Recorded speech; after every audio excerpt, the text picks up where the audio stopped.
VOA1, l'essentiel de l'info. Processus électoral en RD Congo. Le représentant de l'opposition au Forum des réflexions sur les élections congolaises, tenu du 10 au 11 mars 2011 à Pretoria, en République d'Afrique du Sud, ont fait vendredi, lors d'une conférence de presse, la restitution de ces échanges.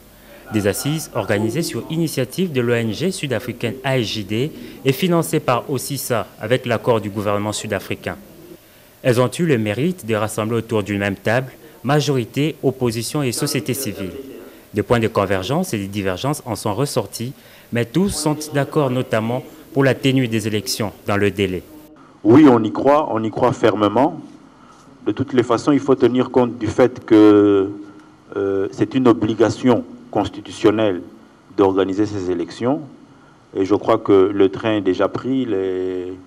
La structure, la CENI, qui a la charge d'organiser ces élections, est déjà sur pied d'œuvre. Elle y travaille. De nombreux autres points pour la tenue des élections transparentes, démocratiques et apaisées auraient fait l'unanimité des participants. Cependant, ces derniers se seraient divisés sur la question de la certification des élections que l'opposition souhaite être faite par la MONUSCO. Un point de divergence que nous reconnaissons, c'est la certification. Là, les amis de la majorité ne veulent pas. Mais nous pensons que ça ne contredit pas l'indépendance, mais ça renforce. Tellement la CENI est indépendante, tellement la CENI ne va pas suivre les pressions de gauche et de droite. Elle va faire son travail. Une raison de plus qu'on n'ait pas peur d'un témoin gênant. De nombreuses recommandations ont été faites à Pretoria pour des élections apaisées, notamment à la CENI pour laquelle le consensus et l'inclusivité doivent être le principe fondamentaux de toutes ces actions. Améliorer la gouvernance économique en RDC, c'est le but d'un entretien qui a eu lieu ce vendredi au ministère de Finances entre une équipe de la Banque mondiale et les membres du gouvernement.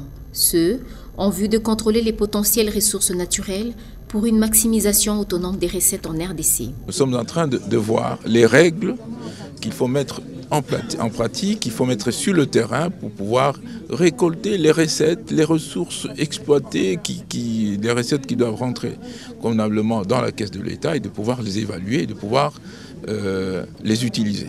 Pour le ministre des Finances Matata Ponyo, des progrès considérables ont été accomplis grâce au travail de partenariat effectué entre la Banque mondiale et la RDC. Toutes les ressources sont maintenant canalisées dans les comptes généraux du Trésor. Elles vont commencer à être publiées dans les sites web des différents ministères. Le climat est très bon et le partenariat est davantage mieux constructif. Tous les secteurs de la vie économique sont visés. La Banque mondiale exige de ce fait que l'information sur les recettes soit publiée à la fin de chaque trimestre de l'année. Je rappelle que la préoccupation, comme le ministre des Finances l'a indiqué, c'est de faire en sorte que la RDC puisse maximiser ses recettes provenant de toutes ses ressources, les ressources naturelles étant bien sûr des volets du potentiel du pays, et que ces ressources soient utilisées de la façon la plus efficiente possible pour non seulement les investissements, mais pour toutes les dépenses à caractère social pour le bénéfice des populations. Donc l'esprit de nos échanges est tout à fait dans ce sens-là. L'accès à l'information, que la population, que tout le monde sache ce qui est disponible, quel est le potentiel du pays. Et enfin, si nous pouvons avancer dans la mise en œuvre d'un code des marchés publics qui permette de nouveau à la RDC d'avoir beaucoup plus d'offres. L'avis de la société civile sur la situation de la RDC après l'allègement de sa dette extérieure intéresse la Banque mondiale. Elle a organisé ce jeudi une réunion d'échange avec les représentants de la société civile. C'était au siège de l'institution bancaire mondiale. Le but principal, c'était de venir écouter la société civile, venir écouter ses préoccupations, venir écouter ses conseils, venir entendre ses opinions, son point de vue sur la situation après le début. Maintenant, on est dans une ère après le point d'achèvement et dans un contexte international différent. Et nous voudrions savoir qu'est-ce que la société civile pense, qu'est-ce qu'elle ressent et qu'est-ce qu'elle peut conseiller à tout le monde, pas juste à nous, pour tout le monde. Ces discussions laborieuses ont retenu l'attention de l'économiste en chef pour la sous-région. La société civile a été très claire, je l'ai trouvée très impressionnante Vous avez une société civile active, dynamique, intelligente. Ils ont été francs, ils ont été sincères et ils ont partagé avec nous leurs préoccupations que, un peu comme partout, ils voudraient avoir trouvé un peu plus de retombées des bénéfices du point d'achèvement, que le contexte s'était amélioré peut-être un peu, mais que les retombées n'étaient pas si visibles. Des recommandations ont été formulées par la société civile, notamment renforcer la transparence dans l'utilisation des ressources résultant de la réduction de la dette. Des recommandations dont la Banque mondiale a promis d'en prendre compte. Procédure des bases pour la création et la gestion d'une micro, petite et moyenne entreprise, industrie et artisanat en RDC. C'est l'intitulé du nouveau manuel présenté jeudi aux entrepreneurs congolais par le Centre d'action pour le développement des entreprises en Afrique, KDA. L'apport, c'est justement d'aider n'importe qui veut entreprendre quelque chose, qu'il sache quoi faire correctement pour ne pas être en déphasage avec l'État. Parce que beaucoup de gens, dès qu'ils commencent quelque chose, dès qu'ils voient les agents de l'État venir, ils entrent dans la clandestinité. Nous aimerions que tout nouveau entrepreneur qui fait quelque chose, qu'il n'entre pas dans la clandestinité parce qu'il ne va pas évoluer. Financé par la fondation Anne Seidel, cet ouvrage aidera les micro-entrepreneurs à connaître leurs droits ainsi que les conditions nécessaires à la tenue d'une petite entreprise et à les respecter. Il fallait aider les micro-entrepreneurs à mieux connaître leurs devoirs, leurs droits, ainsi que les lois du pays en matière de commerce. Le manuel est bien reçu des participants et des entrepreneurs. C'est un support utile pour les gens qui sont dans le formel, pour évoluer et puis être dans le secteur formel, dans leurs affaires, pour ceux qui font dans l'outil. C'est donc là des nouvelles matières à décortiquer pour les économistes et les passionnés de la lecture. De nouveau réouvert au public, l'amphithéâtre de l'Institut des musées nationaux du Congo, dit Théâtre de Verdure, s'est réveillé de son profond sommeil grâce aux efforts du ministère de la Culture et des Arts en partenariat avec le groupe culturel Wato Balabala. La relance des activités a eu lieu ce jeudi en présence du ministre de dite institution, Jeannette Kavira. Je demande à nos artistes de venir valoriser cet espace, de lui donner de la valeur pour que nous puissions inciter les investisseurs, tant nationaux qu'étrangers, à venir nous aider à réhabiliter cette salle. Je lance vraiment un cri d'appropriation de nos propres infrastructures.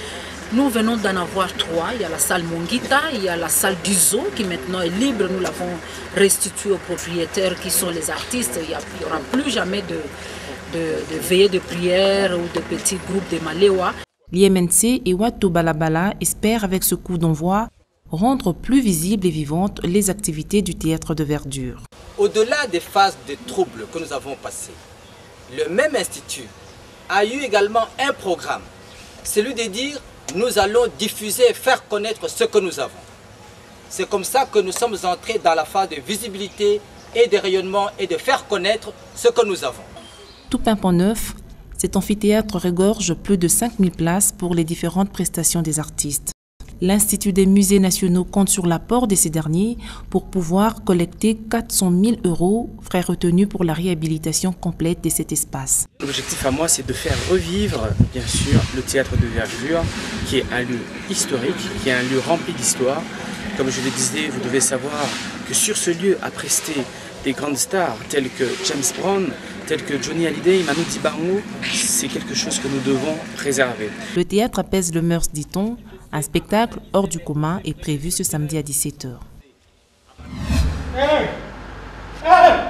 Ah, mon garçon, ajoute-moi une autre bouteille de bière. Ce spectacle s'intitule Sur les chemins, met en scène un malentendant et un entendant.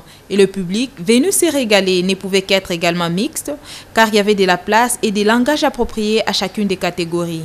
Sur les chemins, relate mieux, stigmatise les rejets d'enfants-objets les personnes vivant avec handicap, parmi lesquels les malentendants. Et c'est le cas du personnage de Siméon qui, devenu serveur dans un débit de boisson, retrouvera son frère. Un rôle visiblement bien incarné. Voir des entendants qui jouent avec des non-entendants, en tout cas, j'ai beaucoup aimé. Dans la société congolaise, mais partout ailleurs, la personne sourde est rejetée. Mais pourtant, la personne sourde est capable de tout. La personne sourde est capable de tout, même pour faire du théâtre. L'acteur, confiant, saisit la marque de la reconnaissance du public pour lancer un appel à la société. Vous venez de remarquer comment est-ce que j'ai travaillé dans les théâtres. Alors nous vous demandons, les attendants, nous vous demandons de nous aider, de nous considérer comme vous vous considérez vous-même, parce que nous sommes égaux. Outre les divertissements, cette initiative de la compagnie théâtrale Mabina Maboko se fixe aussi comme pari l'autonomisation des sourds. On avait commencé avec le théâtre de sensibilisation, c'est par après, on s'est rendu compte que le sourd était aussi capable de faire le vrai théâtre classique. Voilà pourquoi on a commencé avec eux, on a continué avec eux. Mais ce que nous voulons maintenant, en travaillant avec eux, c'est de les rendre réellement artistes, comédiens, comme nous autres, qu'ils vivent de leur art. C'est possible. Ce sourd-là qui raconte une histoire, c'est une vraie histoire que vivent le sourd, le rejet. Précisons qu'après sa sortie, c'était la deuxième représentation de ce spectacle.